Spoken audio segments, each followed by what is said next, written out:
Congress party द्वारा जनपद मैनपुरी के क्लासिक बैंक्वेट हॉल में कार्यकर्ता सम्मेलन का आयोजन किया गया, जिसमें देर रात्रि के समय वरिष्ठ नेता एवं कांग्रेस के पूर्व विदेश मंत्री सलमान खुर्शीद शिरकत करने पहुंचे, जहां उनका कार्यकर्ताओं द्वारा स्वागत किया गया। कार्यकर्ता सम्मेलन के दौरान सलमान खुर्शीद ने मैनपुरी के सैकड़ों लोगों को कांग्रेस की सदस्यता दिलाई। कार्यकर्ता सम्मेलन के पश्चात सलमान खुर्शीद मीडिया से रूबरू हुए, जहां उन्होंने घोषित चुनाव को लेकर हर्ष व्यक्त करते हुए कहा कि ये इंडिया गठबंधन की पहली जीत है। उन्होंने कहा है कि जाहिर है जब भी गठबंधन होता है तभी कुछ न कुछ योगदान होता है। घोषित चुनाव में भारतीय जनता पार्टी के 26 मंत्री जीत को लेकर कवायद दृढ़ करते रहे। भारतीय जनता पार्टी जानती थी कि ये घोषित चुनाव उनके ही पक्ष में जाएगा, लेकिन जनता जनार्दन ने गठबंधन को अपना फैसला दिया। वह काबिले तारीफ है, क्योंकि अखिलेश यादव और शिवपाल सिंह यादव की 15 दिन की मेहनत इस घोषित चुनाव में बड़े पैमाने पर रंग लाई है। उन्होंने गठबंधन को लेकर कहा कि जिसका जहां जितना भी योगदान हो उसके उतना ही जरूरी करना है। हम सब ने ये स्वीकार किया है कि सीटों को बंटवारों को लेकर आपस में नहीं लड़ेंगे। आगामी समय में सब कुछ तय हो जाएगा कि कौन सी पार्टी कितनी सीटों से कहां पर लड़ रही है। रही बात बंगाल की, तो वो टकरा तो कभी कभी होंगे। गठबंधन का मतलब ये तो नहीं है कि अपनी पार्टी के कार्यालय पर पर्दा डालकर उसे बंद कर देंगे, क्योंकि इस समय सभी पार्टियों के मजबूत इरादे हैं, चाहे वह बंगाल हो या चाहे महाराष्ट्र व उत्तर प्रदेश में हो या फिर कर्नाटक में। सभी पार्टियों जो गठबंधन में आई है उनका बड़ा संकल्प है, इंडिया गठबंधन को हर साल में कामयाब करेंगे, कोई भी कुर्बानी देनी पड़े चाहे।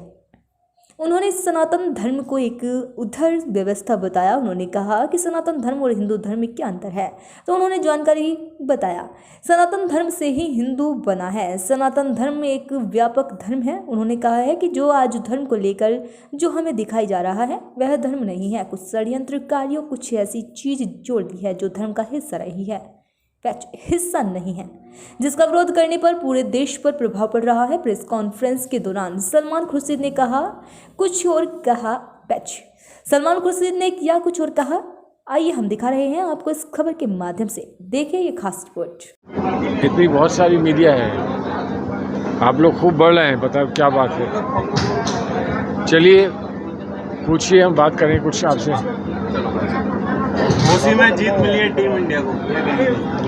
जी हाँ, देखिए हमें बड़ी खुशी इस बात की है, हर्ष है कि इतनी जल्दी इंडिया के बनने के बाद इंडिया का जो हमारा संकल्प है और इंडिया का जो एक अलायंस बना है उसके इतनी जल्दी बाद ये एक शुभ घटना घटी है।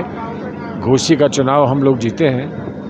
अब जाहिर है जब भी गठबंधन होता है तो कुछ ना कुछ हर एक का उसमें योगदान होता है, कुछ का ज़्यादा कुछ का कम, कहीं पर कुछ। इसलिए हर एक ने अपना अपना इसमें योगदान किया और बहुत शानदार जीत है।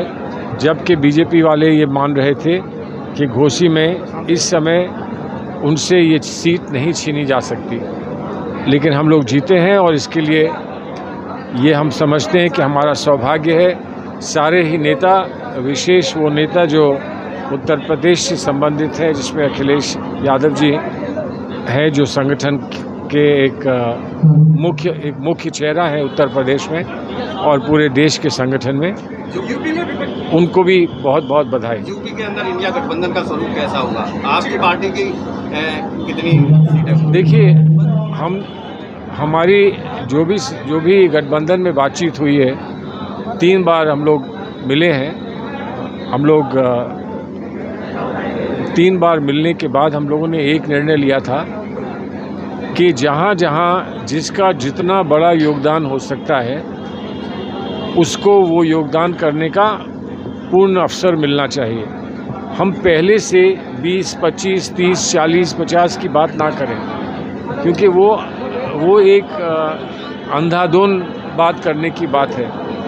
ज़मीन की पहचान करके और जो धरातल पर वास्तविकता है उसको सामने रखकर और ये मानकर कि हम सबको कुछ लेन देन करना होगा, कहीं पर कोई ज़्यादा कहीं पर कोई कम, हमने ये सब स्वीकार किया है और इसकी विशेष बैठकें अब बहुत जल्द शुरू हो जाएंगी और आने वाले कुछ हफ्तों में आपको पता चल जाएगा कि कौन कितनी सीटें कहाँ पर लड़ रहा है और कैसे लड़ रहा है। लेकिन बंगाल में ये फॉर्मूला नजर नहीं आ रहा है, सब जगह कांग्रेस में ही टकराव नहीं, टकराव चलते रहेंगे। देखिए, संघ गठबंधन जब होता है तो आप उस दिन पर्दे गिरा के अपनी पार्टी के कार्यालय को बंद नहीं कर देते हैं। जो कार्यकर्ताओं की अपेक्षाएं हैं, कार्यकर्ताओं के जो मंसूबे हैं, जो आप पार्टी में कहते चले आ रहे हैं, वो सब जिंदा रहता है।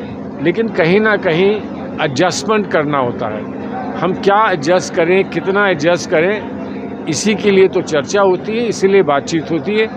लेकिन इस समय बहुत मजबूत इरादे हैं सभी पार्टियों के, चाहे वो बंगाल में हो, चाहे वो उत्तर प्रदेश में हो, चाहे वो महाराष्ट्र में हो, चाहे वो कर्नाटक में हो।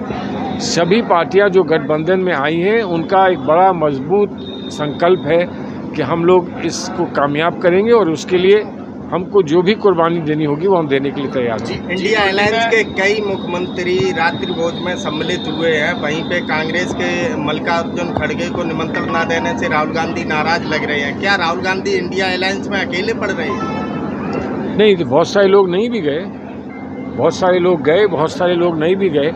हमने इंडिया अलायंस की ओर से कहीं कोई घोषणा नहीं की थी कि हमको नहीं जाना है, हमें अलग रहना है। देखिए, राष्ट्रभोग जो होता है, जो राष्ट्रपति की ओर से दिया जाता है, उसका दलगत राजनीति से उठकर भी एक महत्व होता है। दुनिया देख रही है और दुनिया देखती है और उसमें देखती है कि हर एक ने क्या उसमें अपना रोल अदा किया है। तो जो जिसको सही लगता है वो अपनी समझ से वही निर्णय लेते हैं। हमें दुख है, अवश्य दुख है इस बात का कि खारगे जी को, मल्लिकार्जुन खड़गे जी को नहीं आमंत्रित किया गया। और कोई टेक्निकल बात वो कह देंगे कि इसलिए हमने आमंत्रित नहीं किया कि वो अभी वो लीडर ऑफ ऑपोजिशन नहीं है, कि आपकी संख्या नहीं है। ये सारी बातें राष्ट्रभोग में करनी चाहिए, नहीं करनी चाहिए, ये सरकार को इस पर अपना जवाब देना चाहिए। आजकल आपके इंडिया गठबंधन के कुछ नेता, खासतौर पर डीएमके, सनातन धर्म को लेकर लगातार टारगेट कर रहा है, उसको एक बीमारी ऐसा कुछ नहीं है। मैं बताऊं, सनातन धर्म के बारे में हम लोग जो जानकारी रखते हैं, जो हम लोग उत्तर भारत में हैं, हम लोग जो जानकारी सनातन धर्म के बारे में रखते हैं, उसको हम एक बड़ी उदार व्यवस्था मानते हैं। कभी कभी तो लोगों ने ये भी कहा कि सनातन धर्म और हिंदू धर्म में क्या अंतर है।